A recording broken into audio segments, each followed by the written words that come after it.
Assalamualaikum warahmatullahi wabarakatuh.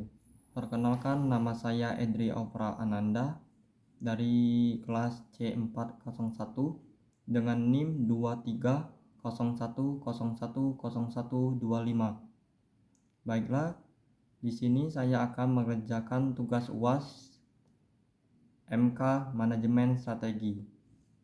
Baiklah, langsung saja ke soal. Studi kasus. PT Hijau Lestari adalah perusahaan manufaktur kemasan plastik yang beroperasi selama lebih dari 20 tahun di Indonesia.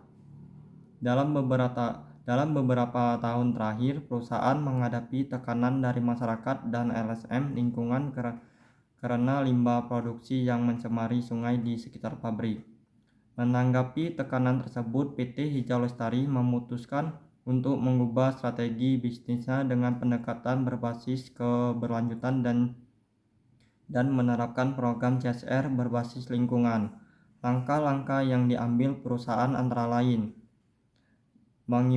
menginvestasikan dana untuk teknologi ramah lingkungan dalam proses produksi, membuat program CSR berupa pembersihan sungai bersama warga setiap bulan, memberikan edukasi lingkungan di sekolah-sekolah sekitar pabrik, mengganti sebagian besar kemasan plastik menjadi biodegradable. Pertanyaannya adalah, yang pertama, analisis bagaimana implementasi strategi PT Hijau Lestari mencerminkan prinsip manajemen strategi berbasis lingkungan. Yang kedua, apa saja manfaat strategis dari program CSR yang dilakukan oleh perusahaan? Jelaskan minimal 3 poin. Yang ketiga, identifikasi dan jelaskan 2 tantangan utama yang mungkin dihadapi PT Hijau Lestari dalam menerapkan strategi berbasis keberlanjutan dan CSR. Yang keempat, buatlah analisis SWOT singkat terkait perubahan strategi yang dilakukan oleh PT Hijau Lestari. Baiklah, saya akan menjawab pertanyaan yang pertama.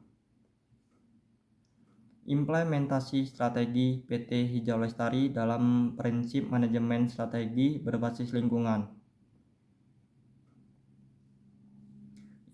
Implementasi strategi PT Hijau Lestari menunjukkan pergeseran dan pendekatan bisnis konvensional ke manajemen strategi berbasis lingkungan. Ini tercermin dari beberapa aspek, adalah yang pertama, integrasi lingkungan ke dalam operasi inti. Perusahaan tidak hanya melakukan citra hijau semata, melainkan menginvestasikan dana untuk teknologi ramah lingkungan dalam proses produksi. Ini menunjukkan komitmen untuk mengurangi dampak lingkungan langsung dari operasionalnya, yang merupakan inti dari manajemen strategi berbasis lingkungan. Yang kedua, proaktif. Dalam regulasi dan tekanan sosial, PT Hijau Lestari merespon tekanan dari masyarakat dan LSM lingkungan. Daripada menunggu regulasi yang lebih ketat atau sanksi, perusahaan secara proaktif mengambil langkah-langkah untuk mengatasi masalah limbah. Ini mencerminkan pemahaman bahwa keberlanjutan bukan hanya kepatuhan tetapi juga keunggulan kompetitif. Yang ketiga, inovasi produk berkelanjutan. Keputusan untuk mengganti sebagian besar kemasan plastik menjadi biodegradable adalah contoh nyata inovasi produk yang berorientasi lingkungan.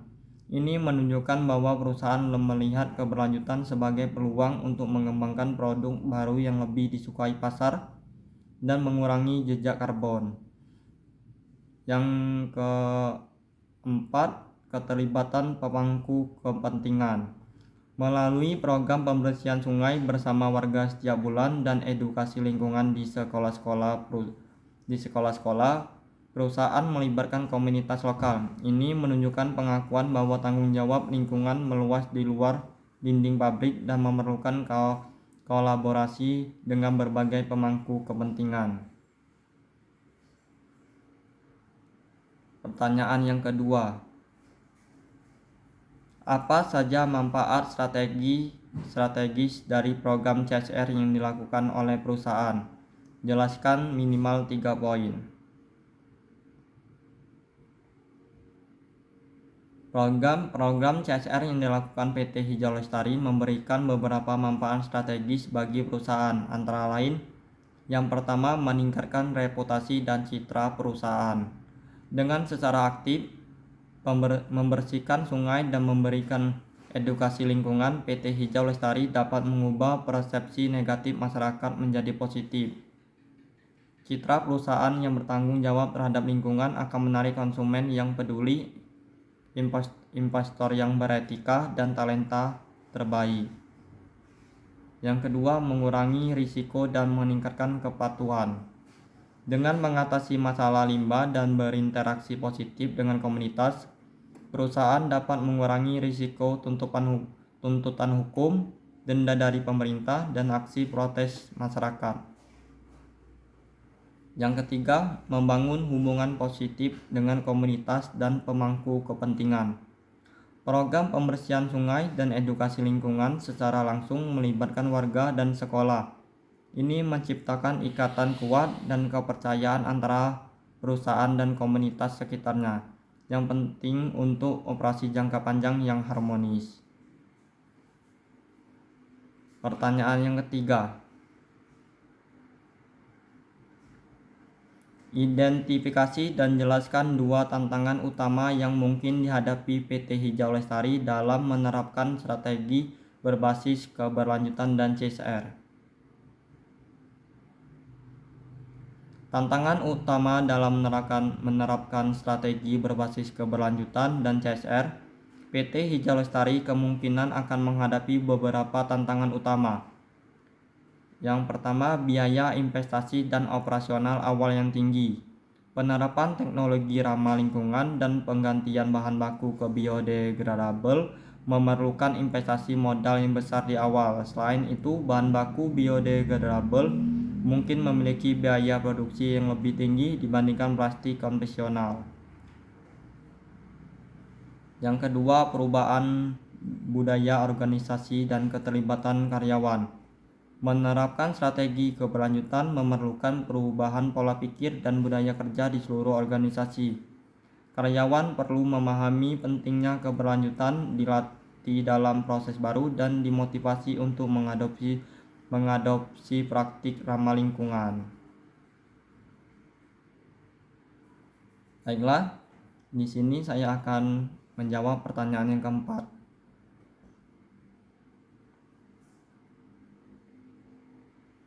Buatlah analisis SWOT singkat terkait perubahan strategi yang dilakukan oleh PT Hijau Lestari. Analisis SWOT singkat terkait perubahan strategi PT Hijau Lestari. Berikut adalah analisis SWOT singkat untuk perubahan strategi PT Hijau Lestari.